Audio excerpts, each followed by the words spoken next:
proses tertanamnya ini, saya terpikir kehidupan sehari-hari saya itu apa? Untuk menunggu waktu 5 tahun. Produksi horti. Horti maksudnya ini buah. Saya terinspirasi, terpikir saya harus cari usaha yang bisa menghasilkan setiap hari. Untuk bisa bertahan hidup. Dia konsepnya berdaulat dulu di pangan gitu. Tetapi berdaulat di pangan ini, kita masyarakat tidak bisa sendiri. Kalau mungkin untuk skala 1 hektar, 2 hektar bisa kita ada modal sedikit-sedikit. Tapi ketika sudah kita mau main di angka misalnya seperti 50, itu harus ada kebijakan pemerintah. Tapi food estate itu jangan membuka lahan baru kalau saya. Manfaatkan lahan-lahan ada. Namanya lahan-lahan existing. Yang sudah ada, yang tidak terpakai, itulah yang bisa kita enclave dalam satu kawasan walaupun dia spot. Itu. Dari situ bisa kita bermain mungkin. Pada akhirnya di Alisa Farm ini kan dia integrated farming dan outputnya itu zero waste. Zero waste itu tanpa ada limbah. Zero waste tanpa ada limbah, limbahnya masuk ke tanaman untuk pupuk. Jadi hasilnya juga yang kita dapatkan, tanamannya, sayurnya, semua dia organik. Walaupun ada sentuhan anorganik, chemical. Itu biasanya hanya perangsang.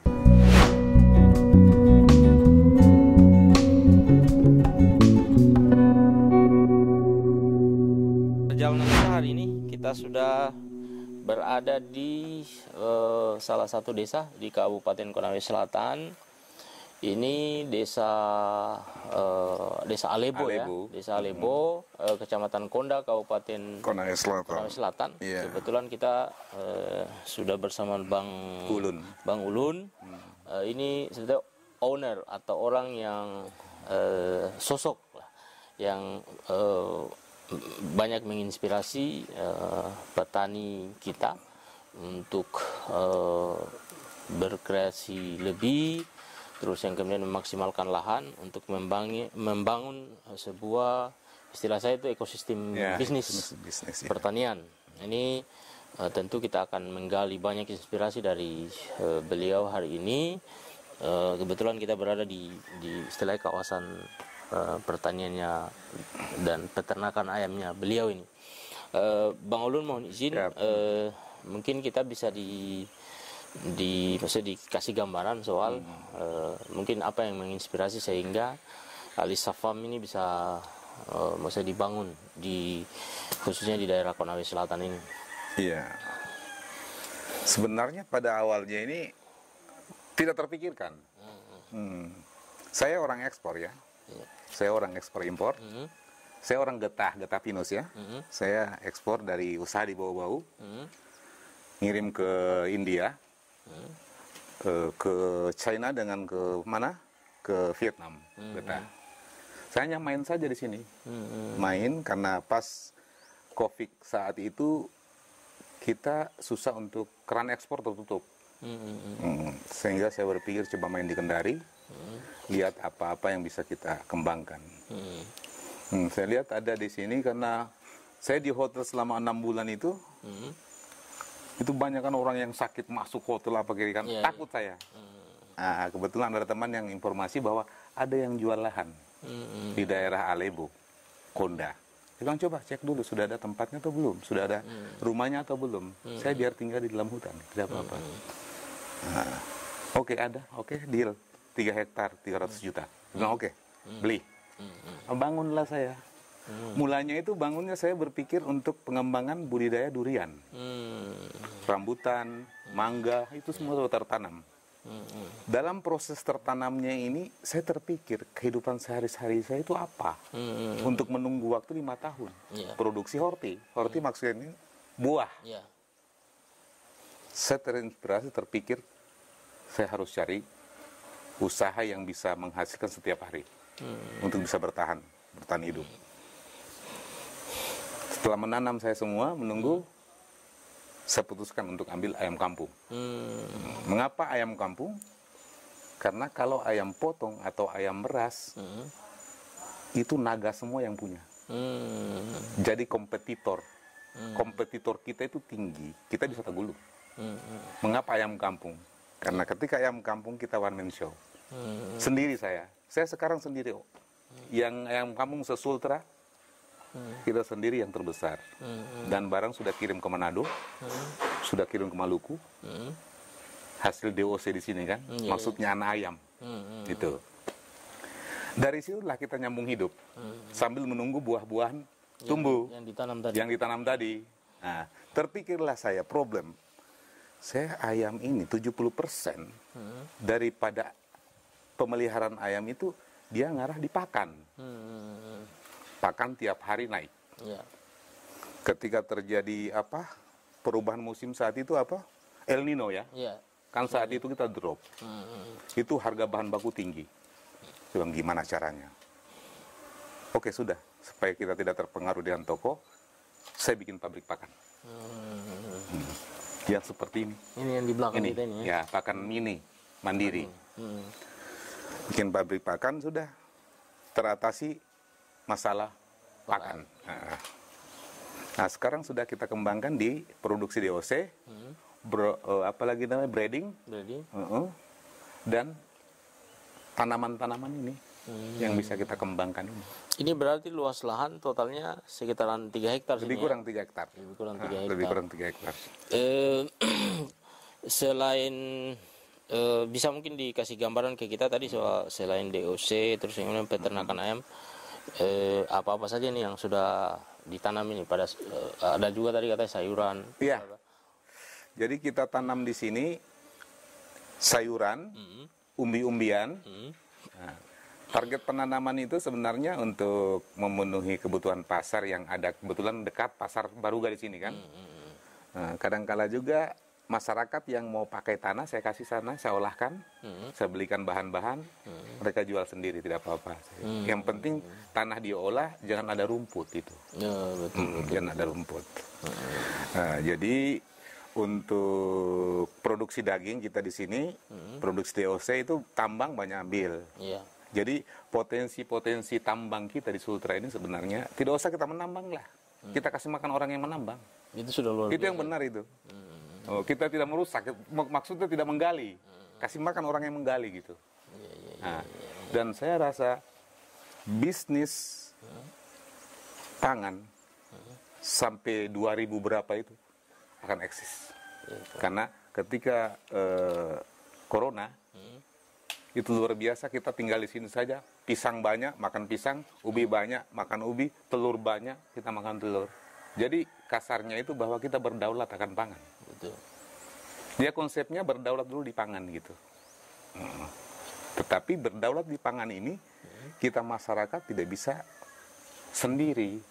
Kalau mungkin untuk skala 1 hektar, 2 hektar bisa kita ada modal sedikit-sedikit. Tapi ketika sudah kita mau main di angka misalnya seperti 50, itu harus ada kebijakan pemerintah. Bagaimana dibuat seperti yang konsep kemarin itu, yang dari pemerintah konsep apa yang kemarin itu, yang seperti Papua atau apa? Yang kayak food estate. Food estate. Tapi food estate itu jangan membuka lahan baru kalau saya.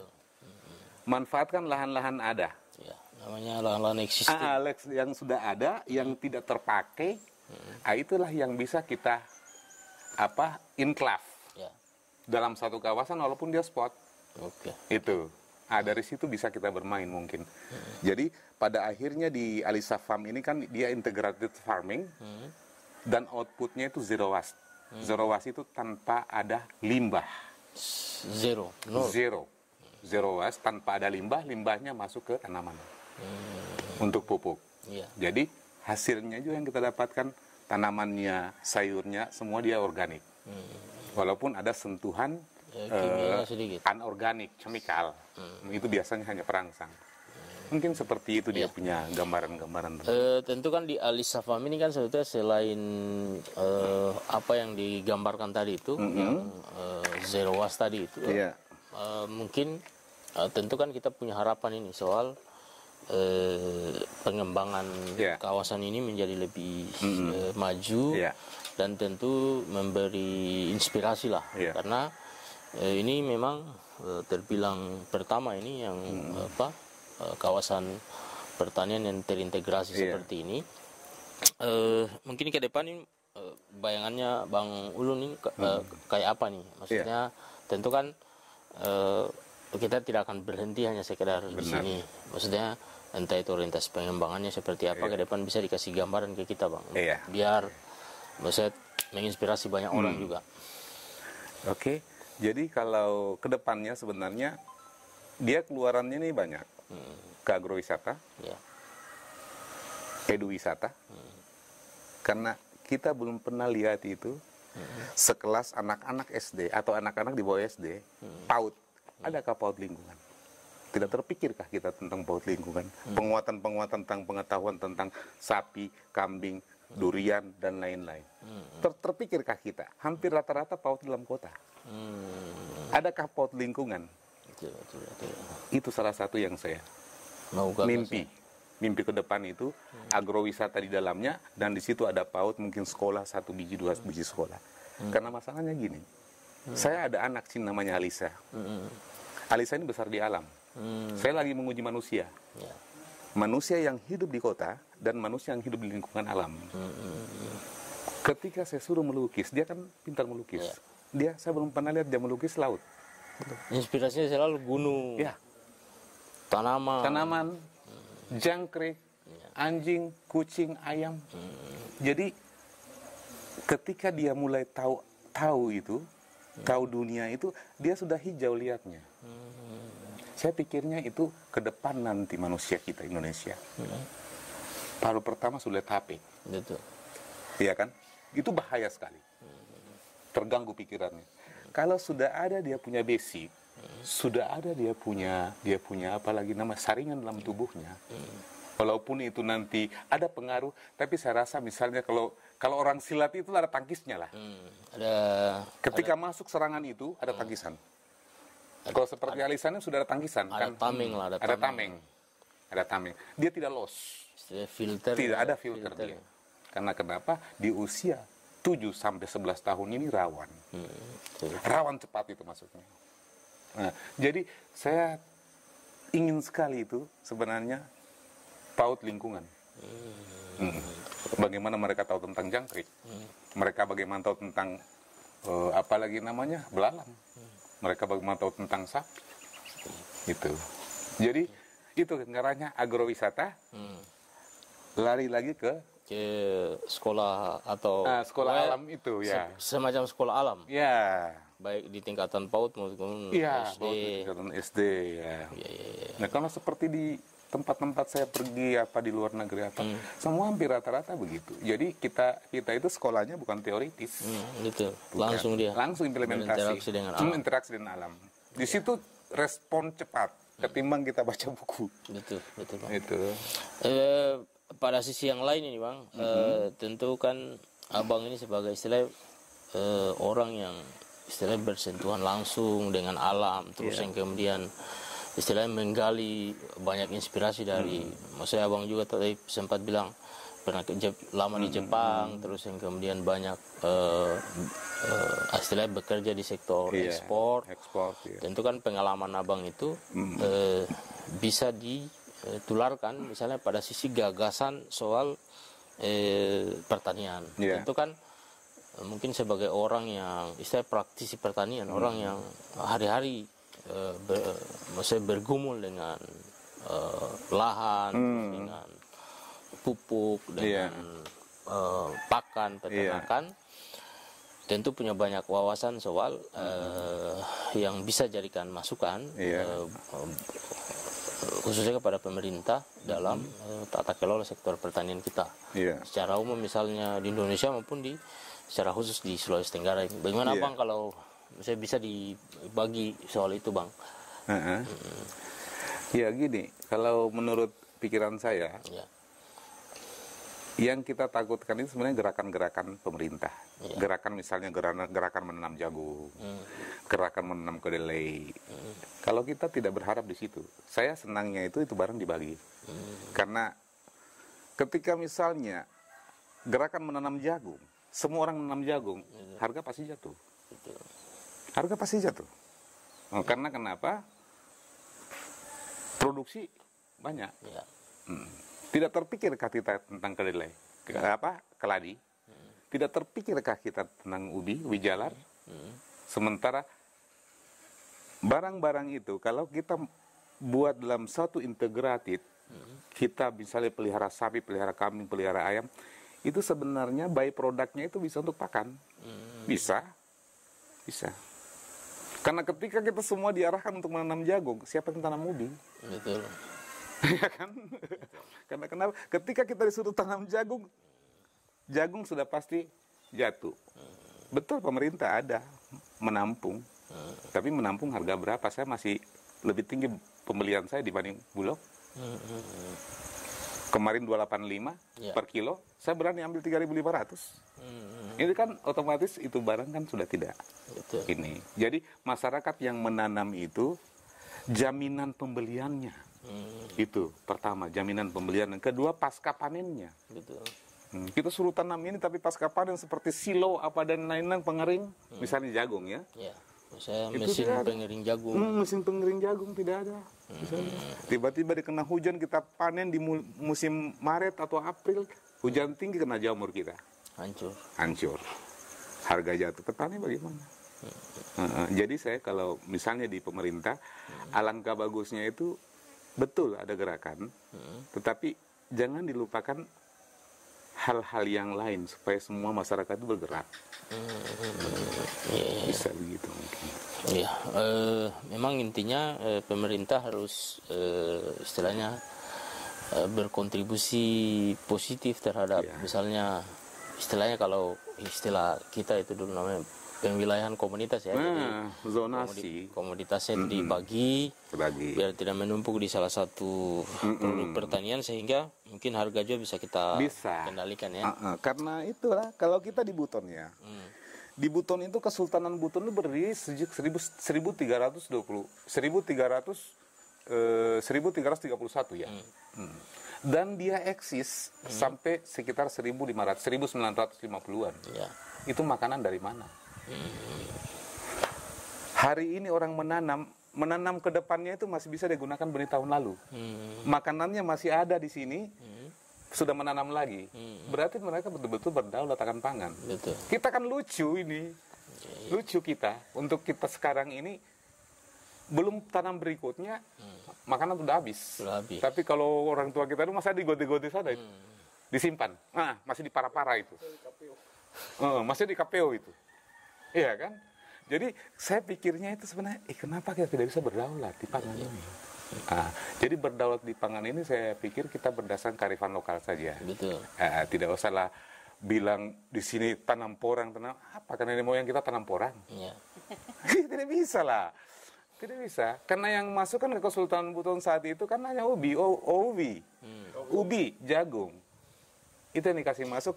Masing-masing daerah, Wabula itu kamu berapa keranjang, Kaisabu itu kamu berapa keranjang. Padahal kalau kita lihat dari situ, semakin banyak keranjangnya berarti potensi daerah itu cocok untuk menanam ini. Gitu dia punya sebenarnya. Kalau saya mau lihatnya itu seperti itu. Sebetulnya polanya sudah kelihatan. Jadi kalau misalnya kita bicara dalam konteks kekinian, pemwilayahan komoditas menjadi penting ya. Penting. Desa ini tanam ini, desa ini tanam ini. Sehingga bisa dibangun ekosistem bisnis yang lebih luas ya. Iya. Karena OITA Jepang begitu. Ya. Kalau mau cari misalnya kentang atau wortel ke Nagasaki, ke Hiroshima. Mau cari kubis atau apa ke OITA. Jadi orang tidak baku tabrak-tabrak gitu. Dan itu peran pemerintah di situ sangat besar untuk mengatur ya. Mengatur zonasi itu tuh berdasarkan kearifan lokal wisdom. Itu. Jadi jangan diakali, jangan kita lawan alam, tapi kita ikut alam. Jangan paksakan alam, karena kenapa? Di alam itu sudah ada kearifan lokal di dalamnya. Betul. Padi Kaisabu, seperti Wakawondu itu, tidak mungkin kita mau tanam di sini. Di Kaisabu yang cocok Wakawondu. Betul. Saya kirim Wakawondu ke Singapura, saya ambil 21.000 1 liter, jual di Singapura itu 1 kilo 150.000. Itu Wakawondu. Wakawondu Kaisabu, tapi ingat juga Lawele juga ada Wakawondunya. Tinggal umurnya. Lawele itu dia 6 bulan, Kaisabu itu 3 bulan, dan Kaisabu itu 6 bulan. Kaisabu itu dia punya mata. Dia punya apa lagi namanya, wakawondunya padi itu dia ada matanya. Itu. Maksud saya, mari kita gali potensi daerah.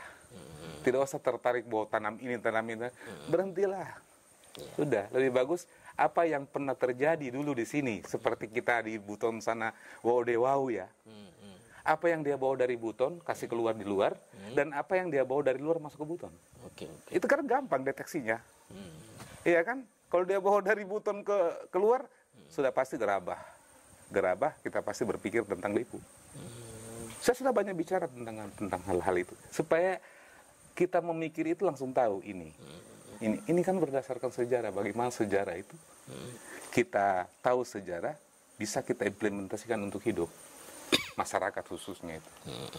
Tentang kapas, tentang rotan, sudah pasti kan tentang kopra. Kadambiri itu datangnya bukan dari Buton, karena Buton tidak ada kadambiri. Saya sudah deteksi. Sudah. Yang ada itu dari Buton itu pasti kapalnya Wodewau itu. Itu, apalagi namanya? Damar.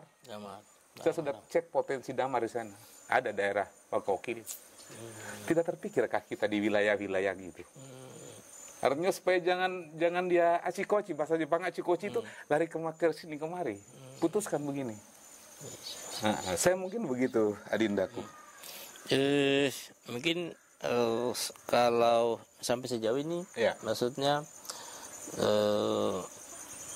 yang abang bangun ini, Pak sudah pernah ada misalnya kayak sentuhan pemerintah atau semacam bantuan atau apa sampai sejauh ini, Pak? Syukur sekali ada sentuhan pemerintah waktu zamannya Pak kunjungan kerjanya Pak Menteri. Pak Menteri, kita di sini dibantu kandang, lalu dibantu jalan, dengan dibantu sumur bor. Iya, dia bantu itu karena dari 8 rencana kerjanya, dari 8 rencana kunjungan kerjanya, dia tertarik dengan integrated farming, sehingga beliau datang ke sini. Jadi kita banyak diskusi tentang banyak hal, khususnya tentang pertanian yang terintegrasi. Karena kalau tidak kita integrasikan agak rumit. Karena kenapa? Namanya usaha ini kan kadang-kadang gagal di sini. Tapi kena di situ. Kena di sini. Walaupun skalanya skala kecil, skala ini bisa. Sudah ada bantuan pemerintah khususnya yang itu. Tapi kalau dalam provinsi tidak ada sama sekali. Sementara kalau data mau terus data.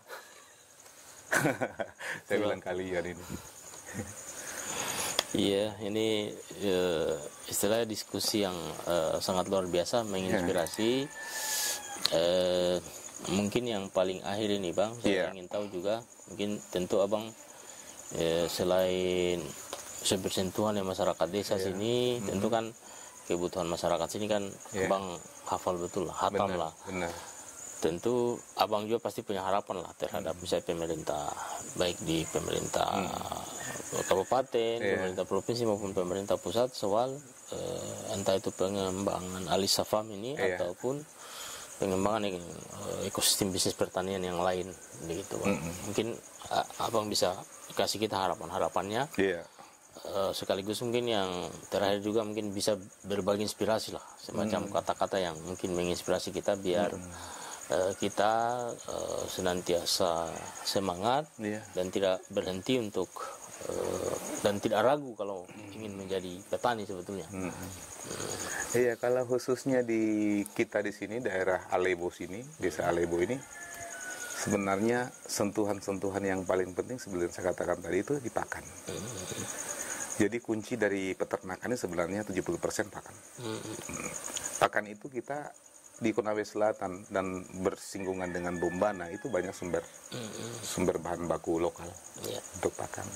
Dan kalau di Alebo sini itu sapi. Nah, sekarang konsepnya itu bagaimana beternak tanpa mengarit. Saya inginkan beternak tanpa mengarit. Saya biarkan rumput di sini, masyarakat banyak datang mengarit kan. Saya berpikir kamu datang ke sini mengarit, sudah pasti bensinmu apamu dan lain-lain 50.000 habis. Beli pakan dengan bentuk pelet ini sekitar 7.500 8.000 sudah habis, sudah bisa. Bisa. Sama dengan putaran, kalau pakan rumput ini kan biasanya dia itu proteinnya hanya 6 sampai 7, tapi kalau di sini kita bisa nyetel dia sampai 13%. Tinggi ya. Sementara di sini banyak sagu, bahan baku sagu itu yang diinjak-injak, itu yang disalam orang mutar. Itu kan banyak buangan-buangan, itu bisa kita ambil. Kulit ubi, kulit singkong. Lalu apalagi namanya bombana sana yang itu ya apa, sekam atau apa? Bukan, apa untuk gula apa? Oh, kayak tebu. Ya, tebu itu kan bahan baku. Molase itu, bagase, bagase itu semua. Itu semua sumber bahan baku. Buton sana juga apa bikinnya kopi itu. Kopi itu kan kita makan serat, kita makan itu kan bukan intisarinya, karena intisarinya itu kan dibuang. Saya tertarik yang begitu-begitu. Dan ketika barang itu bisa kita bikin pakan di sini, kita suplai ke masyarakat yang lebih kurang di sini sapi 500 ekor di sini. Dan mereka menjual itu per tahun, rugi kan? Maunya putaran itu 3 bulan. 3 bulan, 4 bulan jual. 3 bulan panen. Panen. Itu. Jadi yang itu sekarang masyarakat yang perlu diedukasi. Kalau masalah kita berikan masukan dan formula bisa kita berikan kepada masyarakat. Kamu bikin ini formulanya ini ya itu. Seperti itu kalau terpikirnya. Saya kira inspirasi yang luar biasa dari Bang Ulun kita soal bagaimana ini mulai dari perjalanan Alisa Farm sampai dengan perkembangannya hari ini.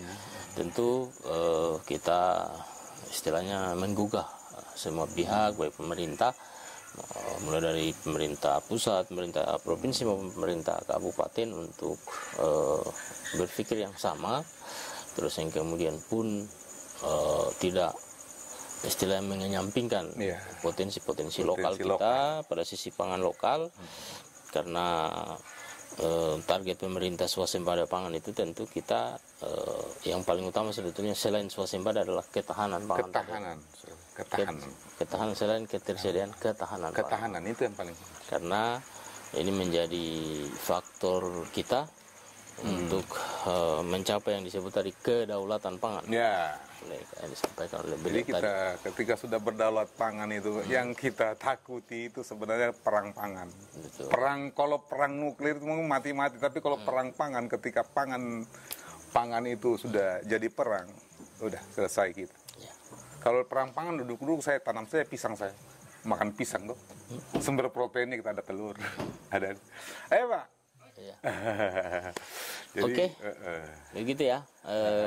Semoga diskusi kita sama Bang Ulun bisa menginspirasi. Semoga beliau juga sehat, menginspirasi kita terus mulai hari ini sampai masa-masa yang akan datang. Kita tidak bosan-bosan Bang, kita mau diajak diskusi ini. Oke, kita bisa sharing. Sukses terus untuk kita semua. Oke.